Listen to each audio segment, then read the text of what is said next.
富、冷静、力、この世の全てを手に入れた男、海賊王ゴールド・ロジャー。彼の死に際に放った一言は人々を海へ駆り立てた。俺の財宝か、欲しけりゃくれてやる。探せ、この世の全てをそこに置いてきた。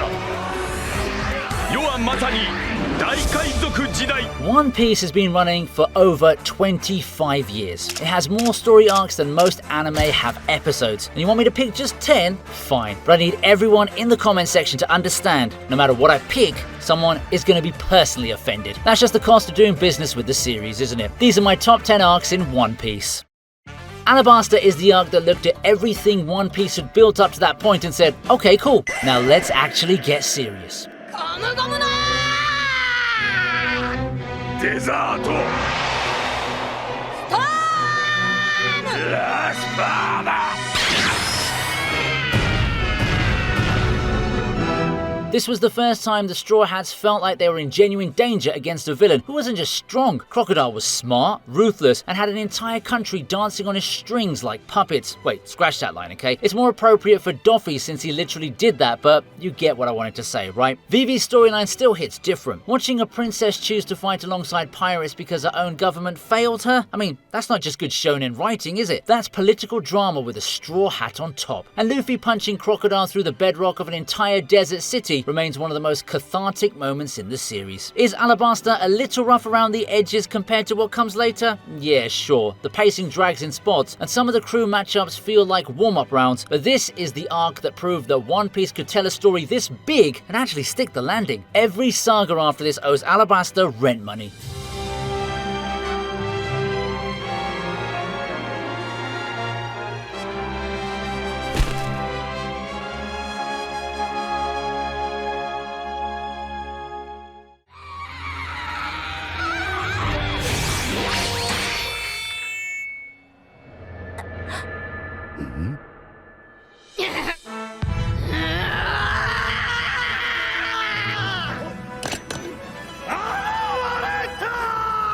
I know what you're thinking here, okay? Dressrosa, that arc took 400 years to finish. And yeah, you might be right, reading Dressrosa weekly was a test of faith that would make religious scholars weep. But here's the thing, when you binge it, when you remove the weekly weight and just let the arc wash over you, it's actually phenomenal. Doflamingo is one of the best villains Oda has ever written, and I'll die on that hill. The guy runs an entire kingdom through fear, manipulation, and a pair of sunglasses that have never once left his face. Seriously, I mean, does he have to shower in those things? Law's backstory with Corazon is the emotional anchor here, and it absolutely destroyed me. A man spending over a decade planning revenge for the one person who showed him kindness. I mean, that's an entire movie. Gear 4th showing up for the first time had me acting like I'd never seen an anime power-up before. Dressrosa is bloated, messy, overstuffed with characters, but I wouldn't change a single thing about it. Okay, maybe the running. I fixed the running.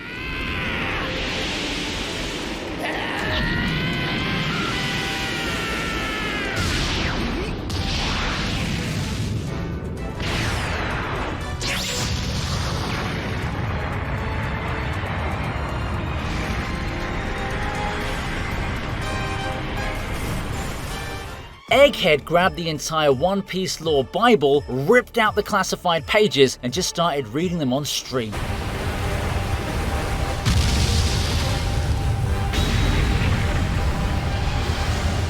いいかエメト、いざって時だ。なんだこいつは！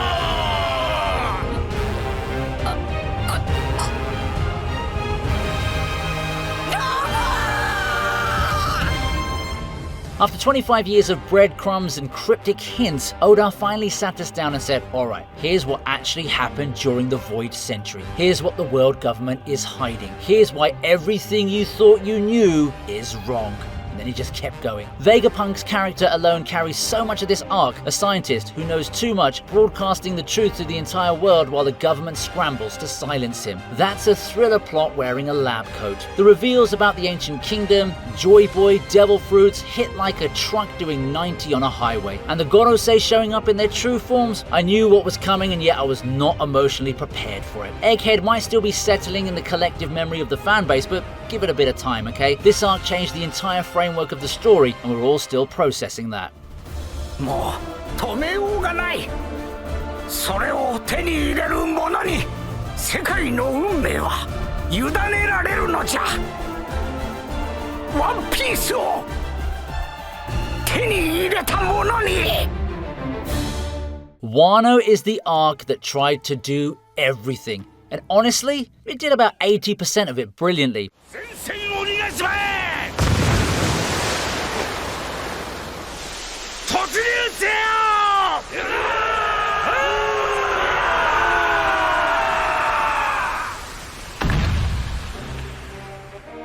The build-up across Acts 1 through 3 is some of the best long-form storytelling in shonen manga. Oden's flashback alone could be its own series, and I'd watch every episode twice. Kaido as an antagonist is a force of nature, literally and narratively. The man wanted to die and couldn't. Roof Piece, the sequence where the worst generation takes on two emperors simultaneously, is the single most hype stretch of combat One Piece has ever produced. I remember reading those chapters and forgetting to breathe. Now, do I have thoughts about Act 3's ending and certain plot threads that felt rushed? Yes, absolutely. The raid's conclusion left some fans divided, and I do get it, but Wano's highs are so absurdly high that the lows, they probably just don't even matter. When this arc is cooking, nothing else in shonen comes close.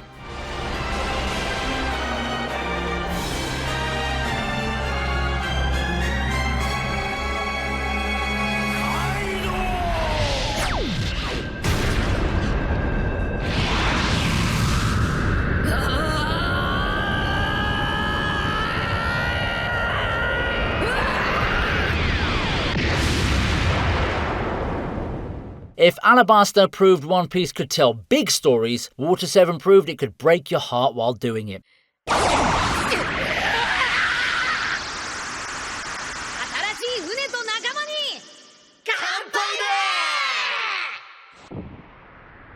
嘘ぶー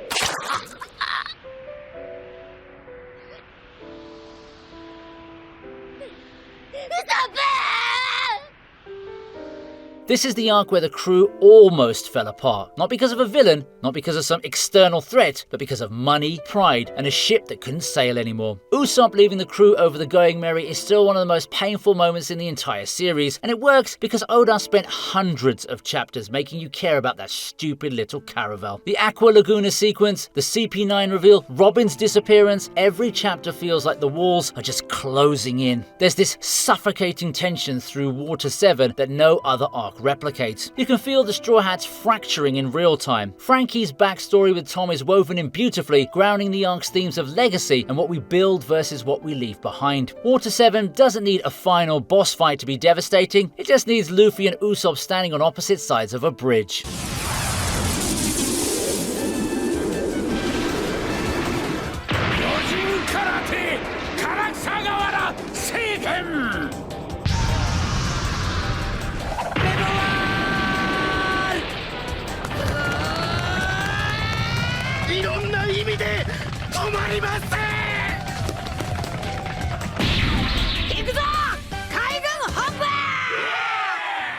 Imagine someone pitched you this arc with zero context. Okay, so the main character breaks into the world's most secure underwater prison, fights his way down through 6 levels of literal hell, teams up with his sworn enemies, causes the largest jailbreak in history, and does all of this to save his brother. You'd think that was the plot of 3 different anime, but no, it's one arc, and it's paced like a fever dream in the best possible way. Every floor of Impel Down introduces a new horror, from the Crimson Hell to the Freezing Hell to whatever nightmare Magellan is. Speaking of Magellan, this man handed Luffy one of his most brutal defeats, and it happened in an arc that's supposed to be a rescue mission. The reintroduction of characters like Buggy, Mr. 2, Mr. 3, and Crocodile gives this arc an almost Avengers-style ensemble energy. And Bon Clay. I can't talk about Impel Down without talking about Bon Clay. What he does at the gates of that prison is the single greatest act of friendship in anime. I'm not crying, you're crying. Actually, you know what?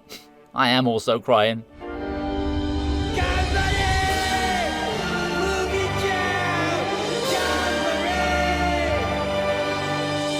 仲間の別れに言葉はいらない。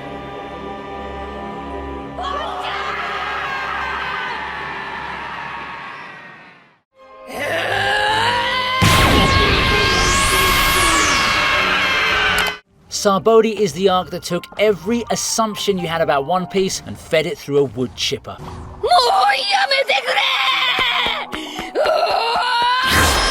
ロビーロビーロビー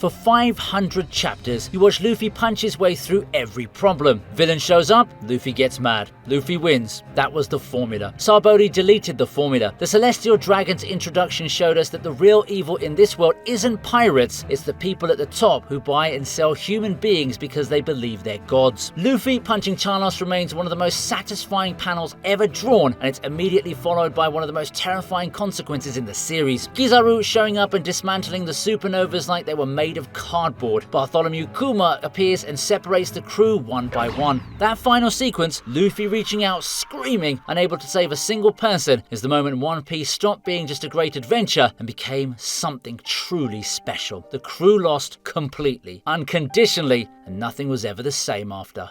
さらばだ。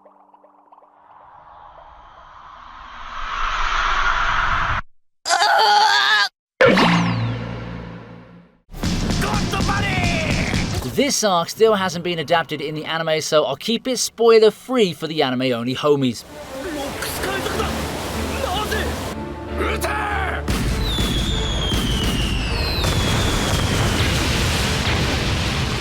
俺に続けロックス海賊団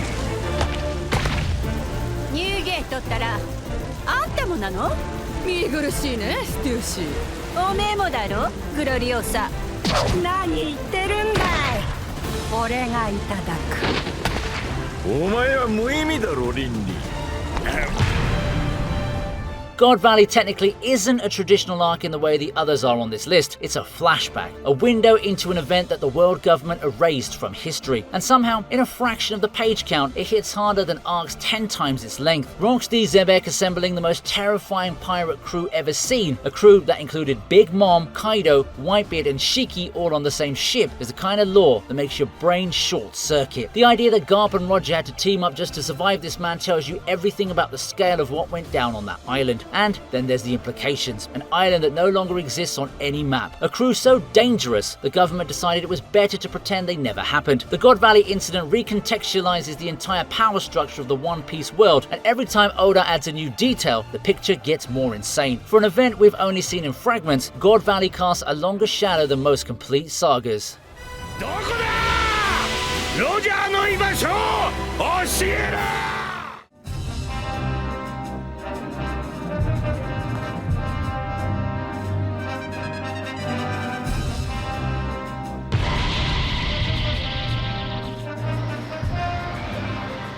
There's a moment in Enies Lobby that I think about at least once a week. Robin, standing on the bridge, tears streaming down her face screaming, "I want to live!" after spending her entire life believing she didn't deserve to. That single panel carries the weight of 20 years of loneliness, betrayal, and running. And Luffy's response? He tells to shoot down the world government's flag. Not a speech, not a negotiation, just absolute unwavering defiance against the most powerful institution on the planet. That's the moment that I knew One Piece was different from everything else. Every crew member gets a definitive fight here, and every single one of them delivers. Zoro versus Kaku, Sanji versus Jabra, Chopper going full monster, Nami finally fighting with confidence, the Gear's second reveal against Bluno, the Buster Call raining fire on the island, Mary showing up one last time. I can't even say that without getting emotional. Enies Lobby is the arc that proved the Straw Hats would go to war with the entire world for one of their own, and they'd win. 一緒に帰るぞ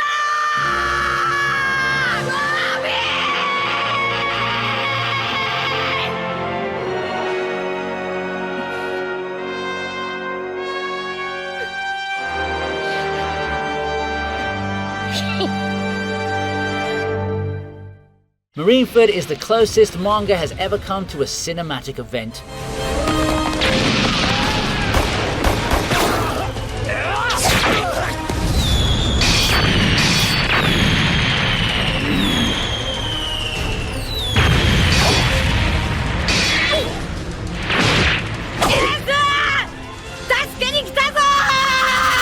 Every major power in the One Piece world, the Marines, the Warlords, the Whitebeard pirates, all converge on a single battlefield for a war that reshapes the entire era. And at the center of it all is Luffy, a rookie with no business being there, running headfirst into a conflict between gods. Whitebeard's final stand is one of the most iconic moments in shonen history, and I'll argue that with anyone. A man who took hundreds of wounds, never once showed his back to an enemy, and died standing. The sheer scale of this arc is staggering, with admirals clashing with commanders, warlords switching sides mid-battle, and the ground literally splitting apart beneath them. And then Ace dies, after everything. After Impel Down, after Luffy pushed his body past every limit, after they were so close to escaping. Ace dies protecting his little brother. That moment broke Luffy. It broke the audience. It broke the entire story wide open. Marineford isn't just the best arc in One Piece, it's the arc that proved this series is capable of genuine tragedy and that no one, absolutely no one, is safe. One Piece isn't just a pirate story, and it never was. 戦争は終わりだ。